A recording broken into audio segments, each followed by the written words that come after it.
বোলপুর বিধানসভা এলাকায় মাধ্যমিক ও উচ্চ মাধ্যমিক উত্তীর্ণদের সংবর্ধনার প্রস্তুতি সভায় উপস্থিত মন্ত্রী চন্দ্রনাথ সিনহা। শিক্ষা একটা জাতি ও রাষ্ট্রের মেরুদণ্ড। মুখ্যমন্ত্রী মমতা বন্দ্যোপাধ্যায় সেই উপলব্ধি থেকেই ক্ষমতায় আসার পর শিক্ষার প্রসারে সবুজ সাথী, কন্যাশ্রী, স্টুডেন্ট ক্রেডিট কার্ড এ ধরনের নানান প্রকল্পের মাধ্যমে ড্রপ আউট রোধ এবং উচ্চশিক্ষায় আরও এগিয়ে নিয়ে যাওয়ার লক্ষ্যে তিনি সর্বদাই সচেষ্ট। বোলপুর বিধানসভা এলাকার 2025 শিক্ষাবর্ষের মাধ্যমিক উচ্চ মাধ্যমিক পরীক্ষায় উত্তীর্ণদের কুর্নিশ জানানোর প্রস্তুতি নিচ্ছেন বোলপুর বিধায়ক তথা মন্ত্রী চন্দ্রনাথ সিনহা। যুদ্ধকালীন পরিস্থিতিতে ছাত্রছাত্রীদের লেখাপড়ার পাশাপাশি সামাজিক গুরুদায়িত্ব এসে পৌঁছেছে, তাহা সঠিকভাবে পালন করতে হবে তাদের। নিজের পাড়া বা গ্রামের মধ্যে মানুষকে বোঝানো দরকার গুজবের ব্যাপারে। পাশাপাশি সেনাবাহিনীতে কর্মরত কোনো পরিবার থেকে থাকলে বর্তমান আবহে তাদের পাশে গিয়ে দাঁড়ান, অসুবিধার কথা জানান আপনার স্থানীয় বিধায়ক মন্ত্রী চন্দ্রনাথ সিনহাকে। সেই বার্তা ছড়ানোর সাথে সাথেই আগামী 19শে মে বোলপুর গীতাঞ্জলি প্রেক্ষাগৃহে মাধ্যমিক উচ্চ মাধ্যমিক কৃতীদের সম্মান জানানো হবে বলে জানা যায়। উল্লেখ্য, বোলপুর বিধানসভা এলাকার মধ্যে মাধ্যমিক উচ্চ মাধ্যমিক বিদ্যালয়ের মোট সংখ্যা 22, যেখান থেকে 2025 শিক্ষাবর্ষে উত্তীর্ণদের মধ্যে মাধ্যমিকে 1590 জন এবং উচ্চ মাধ্যমিক 980 জন। প্রত্যেকের হাতে মমতা ফলক ও বিশেষ সম্মাননা প্রদান করা হবে। বোলপুর উচ্চ বিদ্যালয়ে এই দিনের আলোচনা সভায় উপস্থিত ছিলেন রাজ্যের মন্ত্রী সহ বিভিন্ন স্কুলের প্রধান শিক্ষক শিক্ষিকা সহ বিশিষ্ট ব্যক্তিবর্গ। কাজী আমিরুল ইসলামের রিপোর্ট, সিউড়ি টাইমস, বোলপুর শান্তিনিকেতন। বাল্যবিবাহ নিয়ে বিষয়টি নিয়ে খুব ভাবা হচ্ছে এবং একটা ভাবনার জায়গাতে এসে গেছে। সেই দিক থেকেও দেখলে কিছু স্কুল ছুট ছাত্রছাত্রী কিংবা বাল্যবিবাহের কারণ বাল্যবিবাহ যে সব ক্ষেত্রে বাবা মা দিয়ে দিচ্ছে এটা বলবো না, সচেতনতা বৃদ্ধির দিকে আমরা যদি ঠিকঠাক, আমরা যেহেতু একদম তাদের ডোর টু ডোর ভিজিট করি, আমাদের টিচাররা যায়, আমরা বিভিন্ন ধরনের তথ্য পাই। যদি কখনো আমরা সুযোগ পাই সেই তথ্যগুলো সবার সঙ্গে শেয়ার করার আমরা নিশ্চয়ই করব, কারণ আমরা বাড়ি বাড়ি গিয়ে প্রয়োজনে তাদের সঙ্গে কথা বলে ছবি তোলা হয়, তাদের জিনিসগুলো মানে ভাবনাগুলো, সেই ক্ষেত্রেও কিন্তু সাধারণ ছাত্রছাত্রীরা একটু উৎসাহিত বোধ করবে তারা যদি সংবর্ধনা পায়। ফলে এই ধরনের অনুষ্ঠানের একটা পরোক্ষ প্রভাব সমাজ।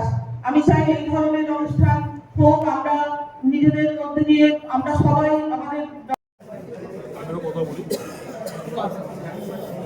শিক্ষা একটা জাতীয় রাষ্ট্রের মেরুদণ্ড। আমাদের মাননীয় মুখ্যমন্ত্রী মমতা বন্দ্যোপাধ্যায় তা আগেই উপলব্ধি করতে পেরেছিলেন। তাই 11 সালে ক্ষমতা আসার পর থেকে আমাদের মাটি মানুষ সরকার শিক্ষার প্রতি জোর দিয়েছে। নানা প্রকল্পের মাধ্যমে সবুজ সাথী, Kanyashree, student credit card, Vivekananda scholarship থেকে শুরু করে নানা স্কলারশিপের মাধ্যমে যাতে ছাত্রছাত্রীদের অসুবিধা না হয় এবং মিড ডে মিলেও জোর দিয়েছে যাতে যারা গরিব ঘর থেকে পড়াশোনা করতে আসেন তাদের যাতে কোনো অসুবিধা না হয়, তারা যাতে স্কুল ছুট না হয়, এইভাবে তিনি নজর দিয়েছেন। এবং পরিকাঠামোগতভাবে স্কুলগুলো ডেভেলপমেন্ট আমরা যতটা করতে পেরেছি।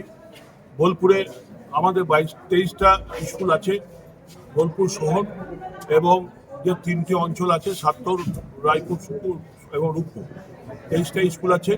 তার মধ্যে সরকারি বেসরকারি স্কুল নেই। সরকারি স্কুলগুলোতে প্রায় প্রতিটি স্কুলে আমরা যতটা পেরেছি পরীক্ষা এমপি ফান্ড থেকে, এমএলএ ফান্ড থেকে বা এসআরডি চেয়ারম্যান অনুব্রত মণ্ডলের ঐকান্তিক প্রচেষ্টায় আমরা স্কুলগুলোকে ডেভেলপ করতে পেরেছি।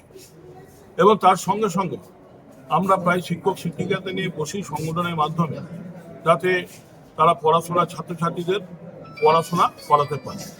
আজকে যুদ্ধোত্তর পরিস্থিতিতে যে অবস্থা চলছে, সোশ্যাল নেটওয়ার্কে এত গুজব ছড়াচ্ছে, তাই আমরা ঠিক করেছি যে 19 তারিখে আমরা সমস্ত মাধ্যমিক উচ্চ মাধ্যমিক পরীক্ষা যারা এই 23টা স্কুল থেকে পাস করেছে, মানে ফার্স্ট সেকেন্ডকে তো অনেকেই সম্বোধনা দেয়, কিন্তু আমরা যারা পাস করেছে প্রতিটি ছাত্রছাত্রীকেই আমরা সম্বোধনা দেবো এবং মমতা ফলক ও বিশেষ সম্বোধনা আমরা দেবো। এবং তার জন্য তার সঙ্গে সঙ্গে তাদের প্রতি আমাদের একটাই বার্তা থাকবে তাদের দায়বদ্ধতা থাকবে যে তাদের নিজের নিজের এলাকায় যাতে এই যে গুজব সোশ্যাল নেটওয়ার্কের মাধ্যমে, এখন আমাদের সরকার থেকে ট্যাব দেওয়া হচ্ছে, প্রায় ছাত্রছাত্রীকে 11-12 ট্যাব দেওয়া হয়, তাই ম্যাক্সিমাম ছাত্রছাত্রী ট্যাবে মানে বা আমাদের অ্যান্ড্রয়েড ফোনে তারা মানে পাকা হয়ে গেছে। তাই এই তারা সোশ্যাল নেটওয়ার্কে গুজব বা কোনটা সত্যি বুঝিয়ে তাদের এলাকায় যারা অর্ধশিক্ষিত বা অশিক্ষিত মানুষজন আছে তাদের যাতে পাশে দাঁড়িয়ে তাদের যাতে বোঝাতে পারি যে কোনটা সত্যি কোনটা মিথ্যে, তাই জন্য আমরা সেই বার্তাটা তাদের সামনে রাখবো।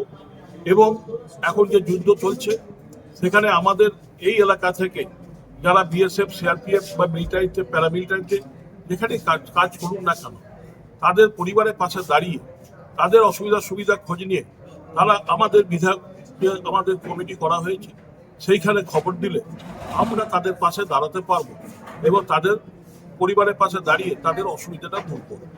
তো এই বার্তাগুলো দেওয়ার জন্যই আমরা ঠিক করেছি। এবং তার সঙ্গে সঙ্গে বাল্যবিবাহ, যে আমাদের বীরভূম জেলা, আমাদের সবচেয়ে লজ্জাজনক ব্যাপার যে বীরভূম জেলা বাল্যবিবাহে 1 নম্বরে জায়গায় চলে গিয়েছে। তাই সেখান থেকে আমরাও আজকে যে প্রতিটি এই 23টা স্কুলের মধ্যে 22টা স্কুলের প্রতিনিধিকে নিয়ে আমরা বসেছিলাম, আমাদের বসে তাদের কাছে একটাই বার্তা দিলাম যে অনেকে হেডমাস্টার মশাই এসেছিলেন, অনেক টিআইসি এসেছিলেন, বা সেখানে প্রিন্সিপাল আসতে পারেনি, বা সেখানে অন্য টিচার এসেছিলেন, যে তারা যাতে যেখানে যেখানে মেয়েরা পড়াশোনা করে তাদের যাতে সেই মেয়েদের প্রতি একটু কাউন্সিলিং করতে পারি, যাতে আমরা বাল্যবিবাহটা রোধ করে 1 থেকে আরো নিচে যেন নেমে যেতে পারি বা 0 যেতে পারি, তার প্রচেষ্টা আমরা এই বছর থেকে শুরু করছি।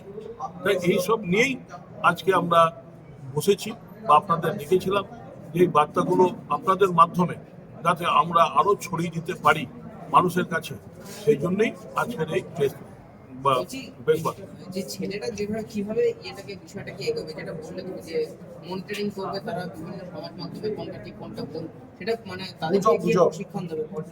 পুজো বছরের ধরো নিশ্চয়ই আমরা যাবো, আমাদের যে আইটি সেল আছে তাদের আইটি সেলের মাধ্যমে তারা তাদের সঙ্গে যোগাযোগ রাখবে, আমরা সেই নম্বরগুলো তাদের দিয়ে দেবো এবং সেখান থেকে তারা গুজবটা তাহলে বুঝতে পারবে কোনটা গুজব। নিশ্চয়ই এটাও একটা বোঝার ব্যাপার আছে, কোনটা গুজব বা কোনটা গুজব নয়, সেগুলো আমরা সেভাবে তৈরি করবো যাতে তারা সেই নিজের এলাকায় মানুষদের বোঝাতে। সেক্ষেত্রে স্কুলের শিক্ষকরা তাদের সহযোগিতা নিশ্চয়ই নিশ্চয়ই।